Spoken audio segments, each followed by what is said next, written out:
Hey VC. It's time for another episode of Rodger's Records. Again with the records. More records. Cheers everybody. I hope you're all doing well out there. This shit is fucked up and bullshit, but gotta keep carrying on, right? Cheers. I meant to make this video sooner, but here I am. First, I want to thank Rodney Erickson over in New Zealand for sending me this surprise VCLT. It arrived a couple weeks ago. Completely out of the blue. Thank you. Really. You must stop now. Stop sending me records. More New Zealand music, and very interesting New Zealand music. So we have Besser and Prosser. The title of the album is Dark Wind, Spring Rain. And it's on this label Kiwi Pacific that he's shown several other records. This included, I think, interesting label, you know, New Zealand label, had all kinds of things. And apparently they had this New Zealand Composer Edition series. This is apparently one of the last ones they did. It came out in 86, I believe. Anyway, so what you have here is Jonathan Besser and Chris Prosser, violin and piano duets. Neither one of them were native of New Zealand, apparently. One's from America, one's from England, but they both wound up in New Zealand teaching, I guess, at university, something like that. And so it's really interesting music. It's some of it's very composed, some of it's very improvised. Some of it's quite avant-garde, some of it's kind of whimsical and virtuoso. I really like some of these pieces, like Dark Wind, really pretty awesome. Yeah, thank you so much, Rodis. This is, you know, again, not something I'm gonna ever see here, and certainly not in Tennessee. I doubt it. Very cool record, and very hi-fi, very you know, challenging to reproduce. You know, the violin and the piano are often fighting for the same sonic, you know, territory, and so sussing it out and these really harsh attacks and stuff can be hard to, you know, suss out. But my new turntable and cartridge, you know, sounds fantastic, really. Thank you so much. I really now stop sending me records. All right. Cheers. Here's to VCLT. I have quite a bit of VCLT that I'm getting ready to send out. It may not be until Christmas, which is going to be here before you know it.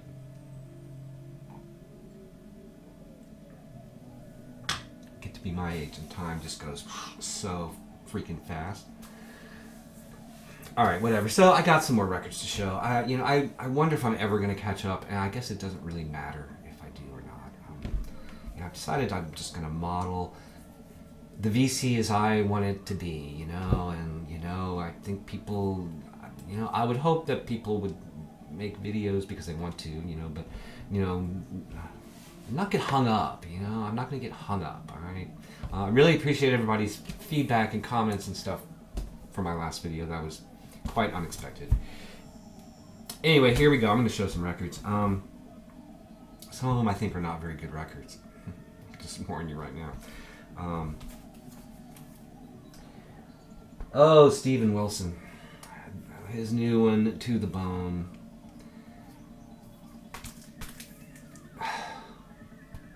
I've said it before, I have a love-hate relationship with this guy. Now, let's start with the positives, okay?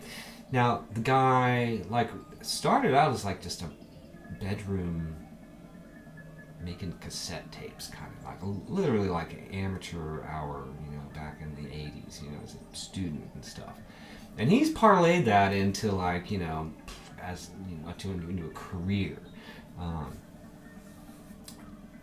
And he's got a tremendous work ethic. I mean, he if he's not making his own records, he's collaborating with someone else. If he's not collaborating with someone else, he's remixing every prog record ever made, which I'm not sure really needs to be done, but whatever, you know, he keeps busy. He's got a work ethic. He's got, you know, a sound that I both love and hate. Like, it's super well produced, but it's also super well produced and edgeless and glassy. And okay, so anyway, so this record,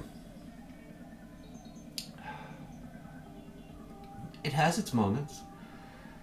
But this cover gives the game away. I mean, there he is with his shirt off and his, like, I didn't really look, but I hope, you know, the hairstylist got a credit in there somewhere. And, you know. So it's like, it's pop, you know, and it's... One of my big problems with this guy is that he's so damn self-serious and humorless, and to me, like, you know, I don't know. There's this song about, like, Facebook, and I'm just thinking, oh God, that's gonna be timeless, right? I mean, it's dated from the second the needle passed, you know. I don't know. I just, you know, I really like some of his stuff. I like some of this record, but most of it,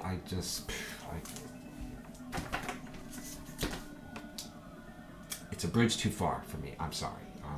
It's very competently well done, but it's so self-serious and not fun, you know? I want my pop music to be fun, you know? Like, you know, Peter Gabriel's So is a pop record, and, you know, Sledgehammer's kind of a fun, you know, and Peter Gabriel has, you know, incredibly weird sense of humor. This guy, does he ever smile? All right. Hit the dislikes, I don't care.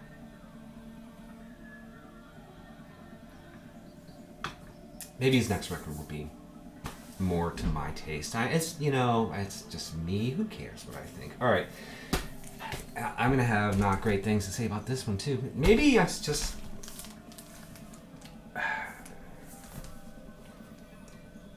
maybe I just can't.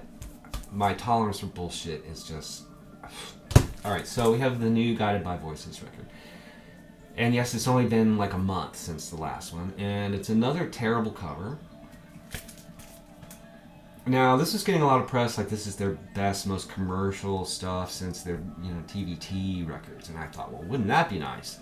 Of course, those TVT records were produced by, you know, one was by Rick Ocasek, and I forget who did the other one. Butch Vig, one of those guys. And they sound like records. And this, it's kind of like what I said about Wilco. Like, they shouldn't be allowed to produce themselves. Like, if Pollard wants to make this like a real rock record, get a producer and like spend more than like a few minutes on it, you know. And there's a single too which has a much better artwork, just to show you with an you know, non-album B-side, which is a Doug Gillard song, and the single kind of sums up what I'm talking about. Like, it's catchier and more structured, and there's a big hook, and there's even like some background vocals in it that, you know, oftentimes lately Pollard can't be bothered to even like get to a bridge. It's like, you know, he's on to the next thing. But take those background vocals, like they're so like just tossed off and out of tune, and they kind of only happen once. Like, you know, if I were producing them, I would be like, okay, first of all, dudes, and you, Mr. Pollard, sing it in fucking tune, and then we're gonna like make that a hook and make it something that, like, you know. But that's just me. What the hell do I know? They're not gonna ask me to. All right. Yeah, I mean, this is some of his strongest songwriting, but it's just, you know, he spent an hour maybe spend an hour on that. I mean, what do I know? All right, this might be a long video. I don't care.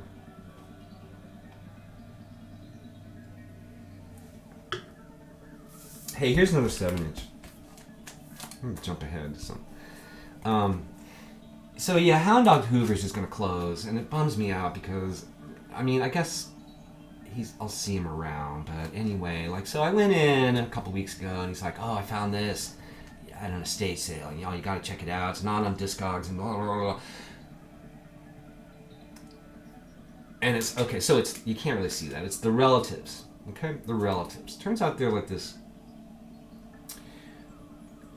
gospel group from like North Texas, Dallas area. And they did 2 singles, this and another one that sold for like hundreds of dollars on this Lewis label, Lewis, which I think is out of Louisiana. Anyway, so, but this is like funkadelic, like, you know, skronky wah-wah guitars, and it's funky, and it's you know, black power stuff, and it's, you know, if it's gospel, it's the gospel according to, you know, Malcolm X. Really, really cool.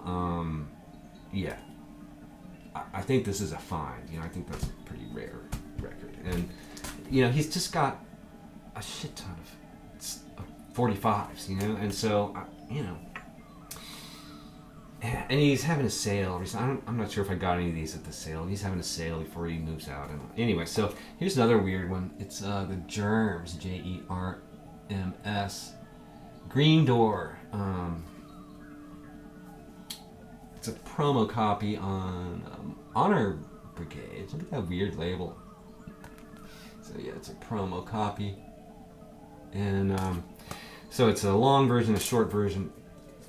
I guess Green Door is kind of an old rock and roll tune, and this is just crazy. I think these guys were out of Kansas, and they came to Nashville, and was this a Shell? Let me see here. Yeah, I think this is recorded in Nashville. So it's like, it starts off really promising, really psychedelic, and then it's got this like really twee pop part, and then this like whack bridge and some psychedelic guitar. Interesting, you know. No wonder it wasn't a hit. All right, one more. We'll get back to the records. Yeah, this was like $1. The Click, Sugar on Sunday, which was a big hit. Kind of, you know, Sunshine Pop on the White Whale label. What's interesting about this is it's got that song Superman on the back, which of course R.E.M. covered. It's a really cool little song. All right, so getting back to records, here we have Anthony Camplone's second album, which is not quite as good as the first. No, this is Lewis. Why did I not know this existed? It was just sitting there at Grimey's, and you know, I found the first Lewis record, and it's such, you know, that's a VC fave, and it, you know, it's, you know, his face, and it's Anthony Camplone's Facebook profile picture, and has been forever. What a spaced out record that is. And so then there's this follow-up that they found under the name of Louis Ballou. And there he is again, standing in front of that Mercedes and the Learjet or whatever that is. And, you know, it's the same kind of thing with like spooky synthesizers and his quavering voice, but instead of being like effective, it makes you laugh. You know, it's just bad. It's just bad. But you know, I had to get it. You know, I had to have it. All right, shifting gears here a little bit, some metal. Yeah, I'd shown this band's first record some time ago when I bought it, and I was like, oh man, this is too much for me. I almost can't handle it. Well, I pulled it out recently, and it was like, wow, these guys are great. And I think I even posted about it in Andreas, Sonic Mainliner. Said something, I told you so. Hey, Andreas, if you're watching, I hope you come back and make a video. I mean, whatever. All right, so this band, Black Breath. Here's their second album, Sentenced to Life. On Southern Lord. This is from like 2012, I think. 2012. The thing about this band, right? It's like the first time I heard them, it was like, well, it's a little thrashy for me. I'm not really big into like hardcore thrash, you know. But I didn't pick up on the fact that they mix up that hardcore thing with like these really killer grooves, like these grooves, you know. It's like it really makes you like want to, you know, I don't know. And then they'll shift gears and back into that really like, you know, blast beat kind of stuff. Yeah, these guys are killer. Yeah, Black Breath. Yes. All right, here's something I went on to Discogs to get because I wanted to complete my Wolves in the Throne Room collection, all their albums anyway. And so here is, what is it called? Celestial Lineage. Also on Southern Lord from like, what, 2012 again, or 11? It's been a while. They have a new one coming out soon. Yeah, American Black Metal. I think this is produced by the Converge guys, and it's just fucking great. It's just, you know, I had the Celestine remix kind of record that makes so much more sense having heard this. That record doesn't really stand on its own, but as you know, a remix of this record, yeah, this is, I don't even know what to say. I mean, because it's, yeah. Really good. All right, yeah, I found this at Hound Dog Hoover's too, and I'd always kind of written these guys off also as being kind of hardcore thrashy. This is Slayer's, I think, fourth record. What's it called? South of Heaven. Really great cover. And this is a reissue on American. Yeah, produced by Rick Rubin. Back when he was producing metal. I think originally came out in 1988. Yeah, I was not... Yeah, well, you know, I saw Metallica in like 88, 86, 87, 88, something like that. Alright, so Slayer, yeah. So, yeah, it's just a lot more musical than I thought it was going to be. In fact, quite technically adept musically. Yeah, killer metal, you know? I just kind of want all their records now. Alright, so, more metal, or formerly metal band, but a band I said in my last video, I guess it was my last video, that I was going to get more of their stuff, so I did. This is another Discogs thing, you know. So, I don't even know how to pronounce this. This is ATGCLVLSSCAP by Ulver. 2 LP thing on House of Mythology from 2015. 2 LPs. So what is this? It's they took like live jams basically, and recorded them and then overdubbed them and remixed them and stuff and made it into this record. Ooh, I love how that spins around like that. All right, can you see that? I'm tripping. So yeah, this is Ulver's jam band. You know, mostly instrumental. There's a couple vocal tracks. Yeah, this is doing that thing too. That Moir thing. This is excellent, and nothing at all really like that. The Assassination of Julius Caesar, which is like a pop record, a really great pop record. Unlike. Oh, that's cool. Can you see that? All right. Yeah, I dig this. I need more Ulver in my life. They're really interesting. Okay, some a reissue here. The first Adelbert von Dyen record, Sternzeit, from 1978, originally on Sky. This is Zero B. I showed the other two in my last video and found this one. Great. In fact, this might be my favorite because it's his first one, and it's got a much more like kind of naive and homemade kind of quality to it. But it's excellent German electronic cosmic music. Great. Yeah. How long am I gonna go here? All right, here I am, 20 minutes in the video, and here's a Grail. Well, not really a Grail because all I did was click my mouse and it showed up. Yeah, a Helden record I was missing. Helden 6 interface. This is original French pressing on Cobra. In really, really nice shape. Really great record. Great. You know how much I love these guys. I love this guy, Richard Pinhas. But this is him with a drummer. Electronics, guitar, percussion. You know, music of my dreams. Some more electronic music. Tonto's Expanding Headband. Robert Margouleff and Malcolm Cecil. This is a repress on Atlantic from '75.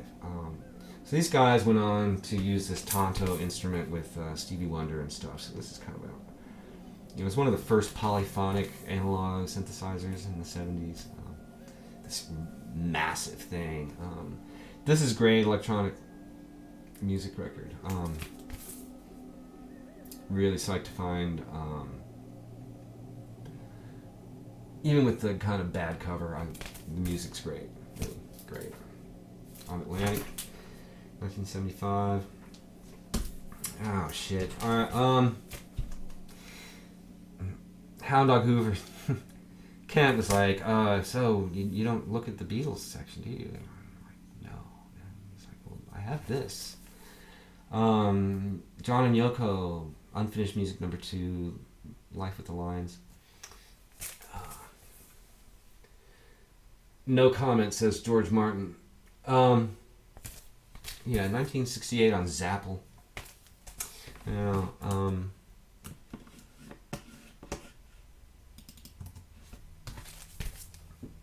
I have some other Yoko albums. I'd love to have more, you know, they're hard to find. You know, she's a very divisive character. I like that she's carving up apples there.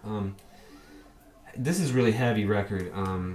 But you know, it's the first side is called Cambridge, 1969, 68, something like that, 69. And John's like playing this feedback guitar and Yoko's screeching and stuff, and John's really getting some like heavy tones, you know, and like it's not too far away to Sun O, Sun, from what John's doing here, and really Yoko too. You know, last time I saw Sun, they had a vocalist that was, you know, this guy. But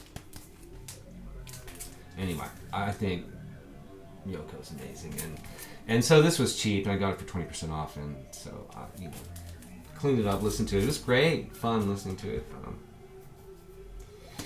It's kind of heavy. It's like, you know, they're in the hospital here. There's a track called No Bed for John where she's singing, no bed for John in the hospital. There's a track with you know, beating baby's heartbeat, which she goes on to miscarry. Yeah. Alright, the Beatles. Man. Should I just stop? Whatever. Here's another one I found at Hound Dog Hoover's for 20% off. Lothar and the Hand People. Capital reissue. This unfortunately cuts 3 tracks. I'm not sure what those other 3 tracks sound like. This is a wild record. From what, 1970, something like that. Look at these dudes. I mean, it's a little more countrified than I thought it would be, although that's only part of the deal. They were one of the first rock bands to use the Moog synthesizer and theremin, you know, live and stuff. So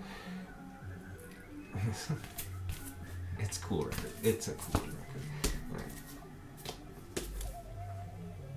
New York Gong, About Time. This is an Italian pressing. It's kind of wonky. I'd like to find an original UK of this. So this is some of Bill Laswell's first recordings.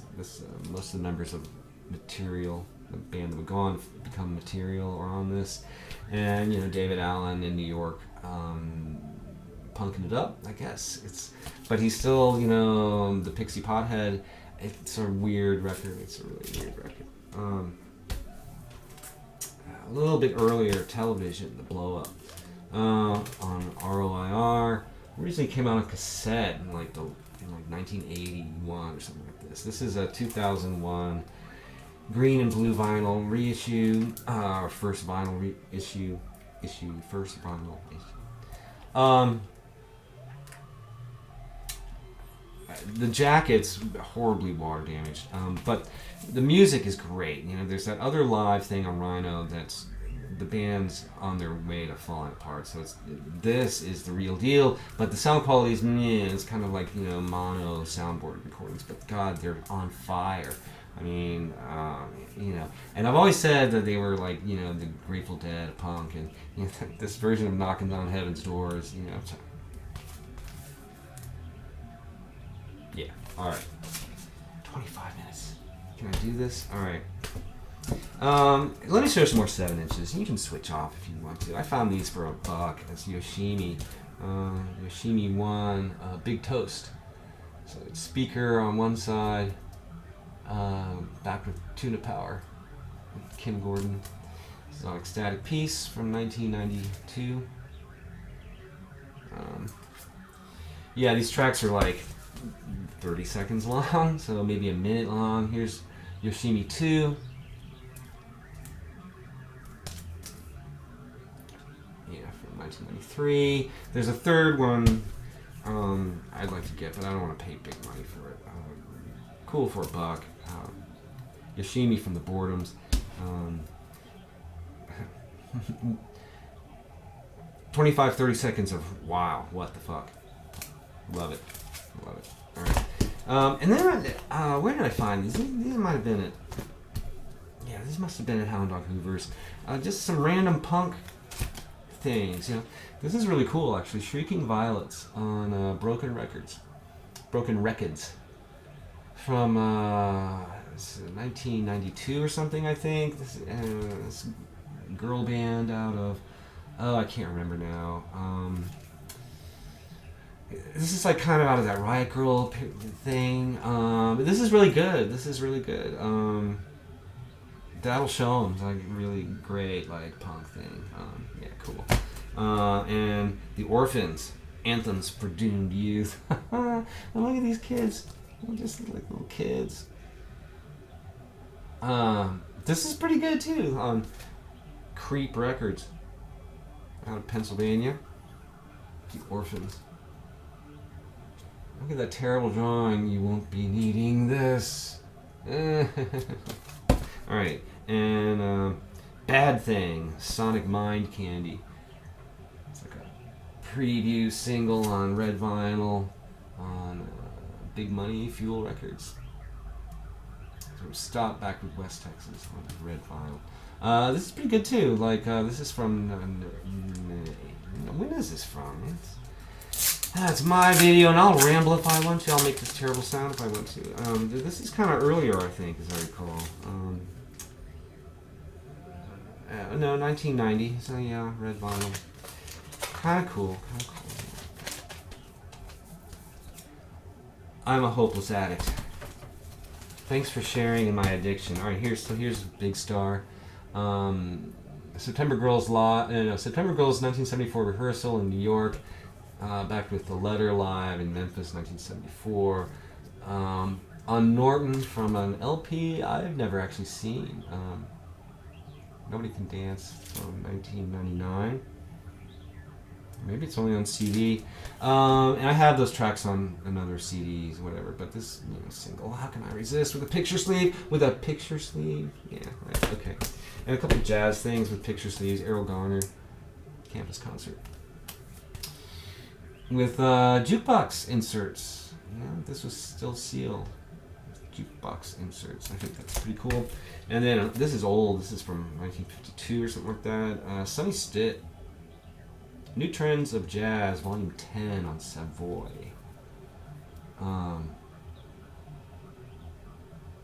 Pretty interesting. So these are early bop sides from like the late 40s. So taken from 78s, you add in the surface noise of this, and it's a little rough, but cool. It's cool. Yeah, all right, I might as well finish up here. A couple more LPs.